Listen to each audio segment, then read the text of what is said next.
I'm happy to welcome you to tonight's conversation with Pamela Kramlich in San Francisco. Pamela and her husband Richard Kramlich have been collecting time-based art since 1987. They are among the earliest and most important collectors of media art in the world.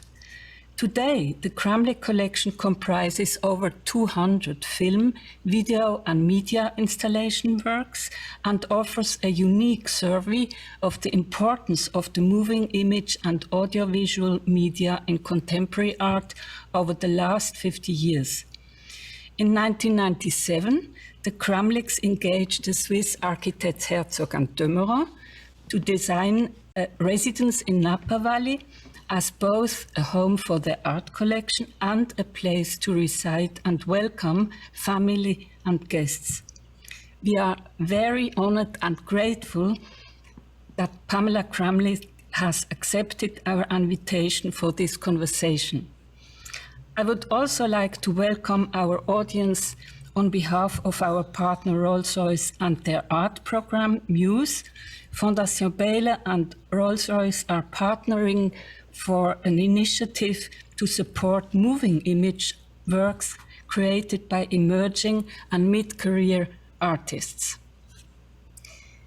In the foreword of the recent publication about your residence built for the collection, you answered the frequently asked question, I quote, "Why a collection which focuses on media?" There are two basic reasons. Firstly, no one else that I knew of was doing this back in the mid-1980s. Secondly, it was the art that was inspired by a new paint box, one born from many of the innovations coming from the Silicon Valley. A good and helpful question to start with would be to ask about the first work that you acquired, The Way Things Go, from 1987 by Peter Fischli and David Weiss, the famous single-channel video that you encountered in that same year at Documenta 8 in Kassel, Germany. What was the fascination with this work at that time? Well, thank you, Theodora. It's fun to be able to go back and realize the moment of excitement around this field. And it was going to Documenta with Jack Lane and John Caldwell, who were new to our museum in San Francisco. Actually, they had started the Carnegie International as a really wonderful art fair every 2 years in Pittsburgh. And they were excited about this work of art. So the three of us went down to a very cold cement room in the basement of a building in Kassel. And we sat on the floor and we watched this little video. And it was so enchanting, so much fun. It was it was something that I knew would inspire our friends to be able to look at it at a dinner party and have a conversation that would be different than business. And so I came home and we had this room in which we're sitting right now with a screen. And I thought, well, this is a perfect work of art to put on that screen during a dinner party, which is actually what we did. We came back to San Francisco. I asked John how I could buy that work of art. He said, call the Sonnabend Gallery. I did. Antonio Homem answered the telephone. I said, I'd like to buy this work of art. He said, it's $350. I said, well, can I use my MasterCard? And he said, yes. So I bought this work of art over the telephone for $350, and it started the entire collection. And it was that enchanting. It seemed so easy. And of course, it's been very complicated ever since then. If you look at it today, because it never gets boring, this work, has the quality changed? Do you see different aspects in it than at the time? Oh, I think it goes on with talking about how life changes, how things change, how there's uncertainty, there's magic, there's there's inspiration with every movement in that film. It makes you think about your own life and how the days unfold and how your life unfolds as you go through it. Yeah, because I also think, looking back now on your collection and seeing this little work at the beginning, there's already so much of the experiment, of trial and error, of humor, of Yes, time, that's right. etc. So many things that became, I think, important when for your collection and for your decision to focus on time-based art. So that's why I think it's a wonderful start.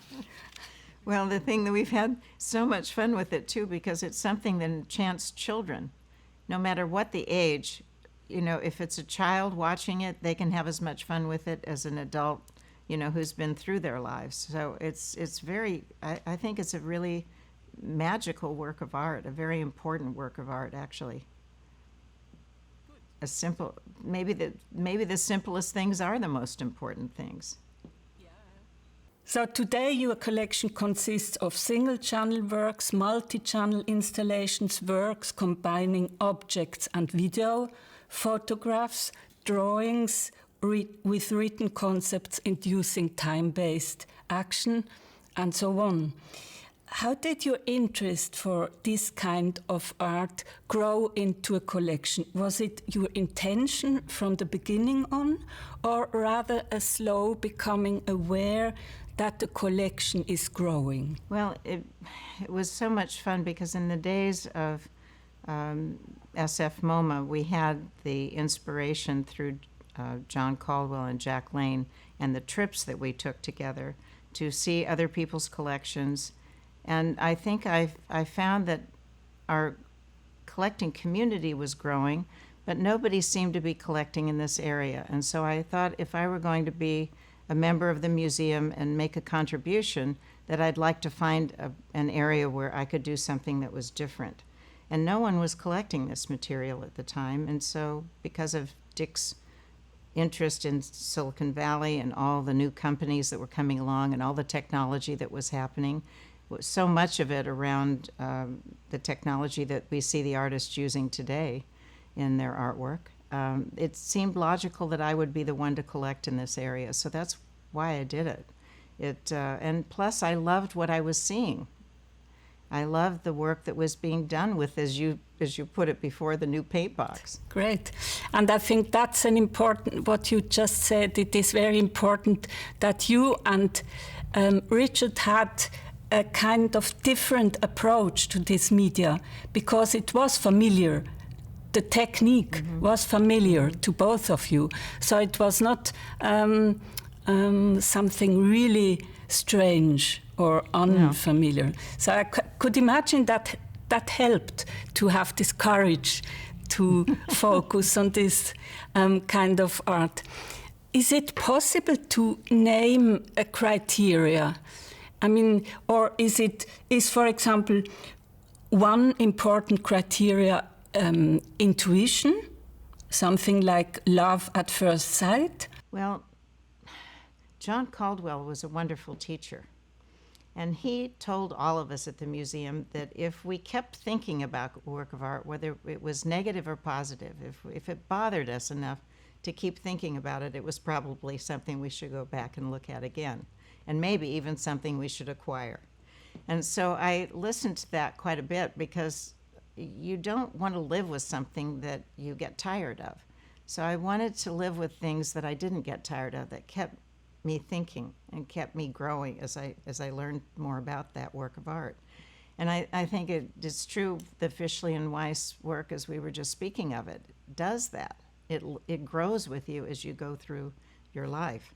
And so I think that's very much at the base of what we've collected. I love the work that I've collected. And I think it's because I keep wanting to look at them.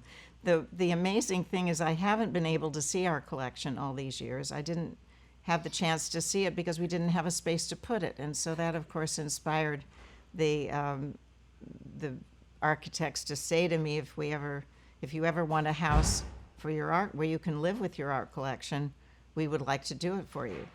And that sounded wonderful to me, and it has been a very exciting experience. It really was a longer journey than I think either of us thought would happen, but we've succeeded in having an amazing sculptural entity with an exhibition space that I think has proven to be what the collection needed.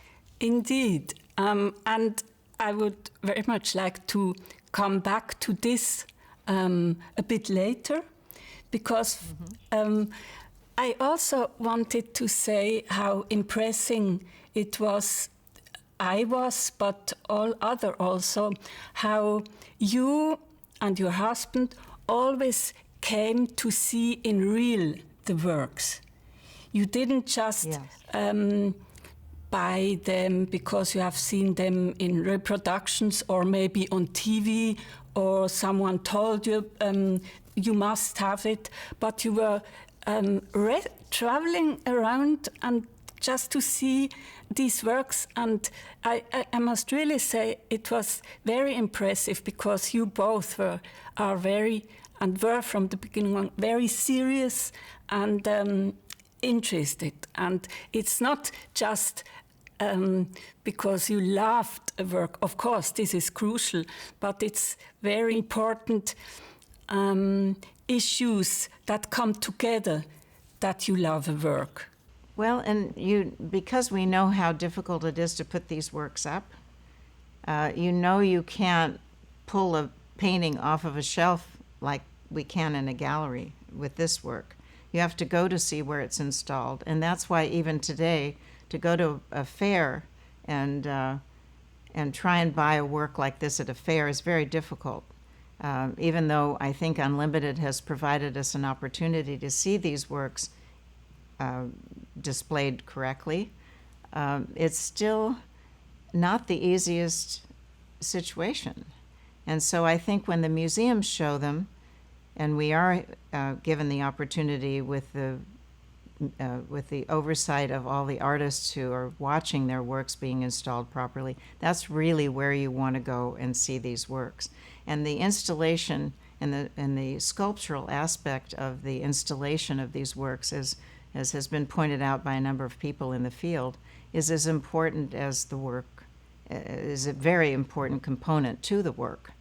So you're right. I mean, it was one of those things that I felt in the very beginning, that when I had the opportunity to go see an exhibition of Bill Viola or Gary Hill, I wanted to go and actually see the works displayed the way they were supposed to be displayed.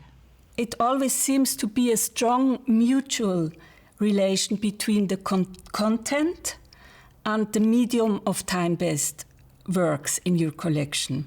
No, I think we've been very lucky, because I think there have been people, for instance, if you think about William Kentridge, for instance, he's such a master of so many components that make up this kind of work, from his skill with drawing, but is also the technique of using his skills with a technology that does animation in a way that's just magical, and so I think it's been fun to watch how the artist has taken this technology and used it in so many different ways, and how we've been able to think that this really is the art of the future, because it's something that we can take from the museum walls into another format and distribute it, or have it,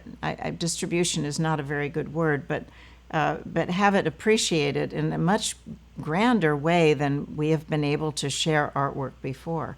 I mean, we've been able to do it. The sharing, yeah.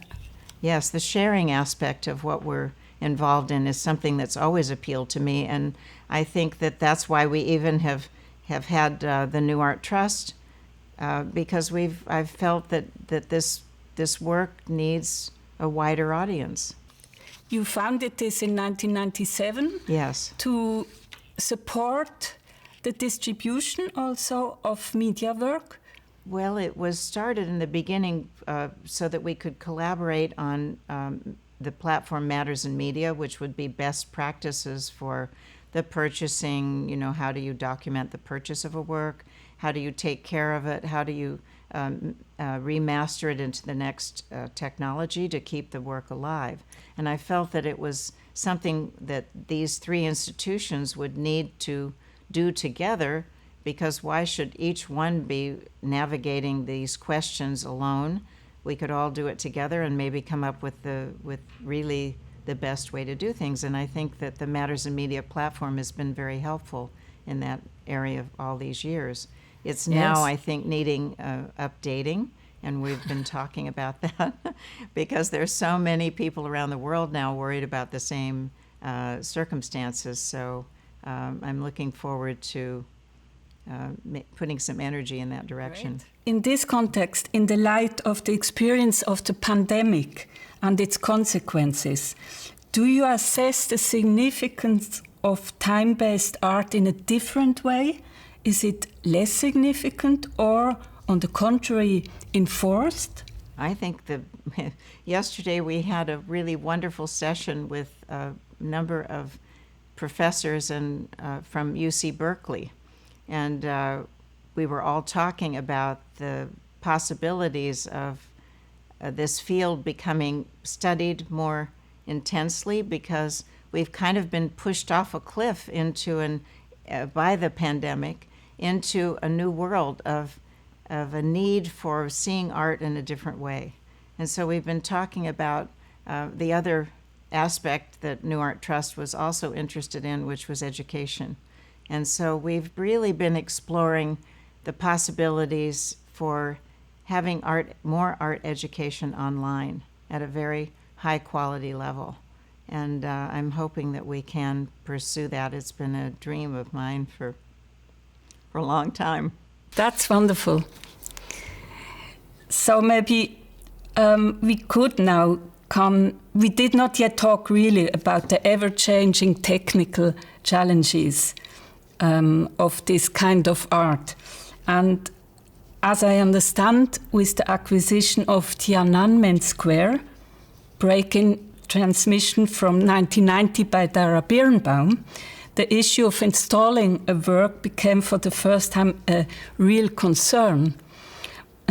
May I ask you to briefly describe what happened then, probably for the umpteenth time, but it is such a beautiful example of you dealing with such a technical challenge. The story is wonderful because we adore Dara. I think she's just such an extraordinary woman, and I think that her wisdom in picking that subject at the time was also something that we're realizing now is a work that is as important for this field as I think Guernica was for the painting world, actually. And we've seen this event happen as a kind of sort of echo of the first event happened just recently. And I think that we're all, I think, enchanted by what she did and how simply she put the idea together between these four screens and then consolidated those images on a old TV monitor, the way that the Chinese people would have been viewing that event from their own network.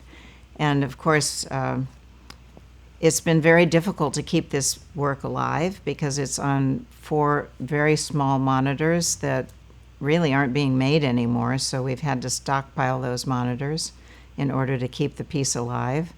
I guess maybe we'll have to remake those monitors at some point. We are planning to show it in an exhibition at UC Davis this coming January. And so we've been working with Dara's studio to make sure that it is going to be installed the correct way. She's very particular, and she should be, about this work. And the students have had a course of study around learning the installation of this art form, and they are so excited about this exhibition. They call it their exhibition. which is great. great. That's and great. They're borrowing other works from our collection and including some works from their own interests. And so I'm really thrilled that these works are causing that kind of comment and interest among the young people, because I think this is the work of their time. It's talking about the issues of today, of just, and that's what I hope this collection represents, is that we've collected works along the way that really talk about the last 40 years and about the issues that are going to continue to occupy our interest going forward. It seems to me that as if your home in San Francisco became a kind of test room for installing and living with time-based art. And then in 1997, you embarked on a new test room, the project with Herzog and de Meuron, that finally resulted in an extraordinary home for you and your collection. Could you give us an idea, a little bit, how it concretely relates to the works, to the collection, and how it is to live in? Because there is such a tight dialogue between architecture and art. Well, I don't know that we have yet mined the, how can we say, the fantastic opportunity that we were given to work together. I still thank Cherise and Christian Mouax for introducing us to Jacques and Pierre.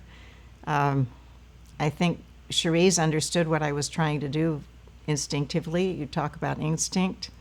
I think that she somehow felt that we would really enjoy knowing each other, and probably didn't know what would come out of it, but had a feeling that something good would come out of it. And I think she was right. It's been a journey, an amazing one. The work that they created is so perfect for this artwork, because it's really about light and dark that makes an image. So we have the dark space below the ground. We hid it because we didn't want a big monstrosity of a building on top of the ground in the Napa Valley. It didn't seem to make sense. So we have this dark space for all this artwork, which we need to have. And then we have this beautiful light box on the top, which you can do other things in. You know, we can put artwork up there, but we don't have any walls to put things on, or very few. So it has works like Namjoon Paik's TV Buddha, because we can put that in the light. And we have a work by Gary Hill up there, Cut Pipe, which we can put in the light. But other than that, we can't really. We have a screen where we can show single channel material that comes down in that space. We have a work by Matthew Barney. We have a glass work by Gerhard Richter, because it seemed that dialogue should happen within that box. And there's a daguerreotype up there, which is sort of a mirrored piece of the Taj Mahal, which basically is kind of what we've always thought of as this building is kind of our own little Taj Mahal, if you want. But it's been so much fun to put this together and realize that the thinking has been very consistent from the beginning. And I don't know how we did it, actually. Well, but one step at a time, like the Fischli and Weiss video. Exactly, really. Exactly. That's really what it can remind you of. It's like a journey has to be, but you did it, and this is something very unique, really. Well, it's so consistent with the collection. That's the thing that is such a joy, because we really needed exactly what we built, and I think that what we're doing right now, which I think Jacques and Pierre are going to be very excited when they see the end result of it, is we're building a cave, which of course is a consistent yes. image for the Napa Valley. We're not putting wine in it. We're going to put parking in it. but we wanted to hide the parking so that you wouldn't have any cars in front of this Perfect. beautiful structure. And in it, we will have we have a work of Matthew Barney, a sculpture, so we'll have a work of his in the entry hall. And also there's a work of Martin Kippenberger in the collection, one of his subway stops, so that will be in the garage, which seems the appropriate place for that as well. So we're having a lot of fun with this cave, which I think will complete the project in a very appropriate way. I'm really excited about it, and we've been working with the office on the appearance of the exit so that it's consistent with the entire project. So we're right in the middle of that right now. Wonderful, So, wonderful. We're Always not done busy. yet. If you are interested in a work, or even interested in a work, do you first get in contact with the artist, or can it also happen that you take it in your collection and then contact the artist? Is it dependent on this relationship with an artist? Not really. I mean, when I think about it, I've fallen in love with the artwork first, usually. Yeah. And for instance, we have a situation occurring today. Actually, we have a visit by James Benning, whose work we bought from Nagurm Schneider several years ago. We walked into the gallery, and I started looking at this installation, and I loved it. And so we bought the installation in the gallery. And so this is the first time that James is, I've never met him. He's coming this week, and it's going to be interesting for us to be able to talk about the work of his that we own, and for him to see where ultimately we'll be able to put it. So no, I mean, it's happened lots of different ways, but I know that we've also gotten to know Richard Moss, and I think that was after we met Richard through when Everett Coleman was working with us. He was from Ireland, and the two of them knew each other, and so we became engaged with that work. But we saw really the work before we met Richard, actually. Uh-huh. So and maybe it's a combination. I don't know. I mean, maybe there are incidences where we've met the artist first, but usually I've focused more on the artwork, because if it doesn't relate to me that way, then I won't be able to live with it for the long term. And then it's reinforced. When we meet the artist, it's usually reinforced that we were absolutely right about our instinct on loving the artwork. Oh, that's good to know. Good. So, Pamela, would you like to add something? I would just like to say thank you. Oh. You've been there on this journey. Thank you. Thank you, Pam.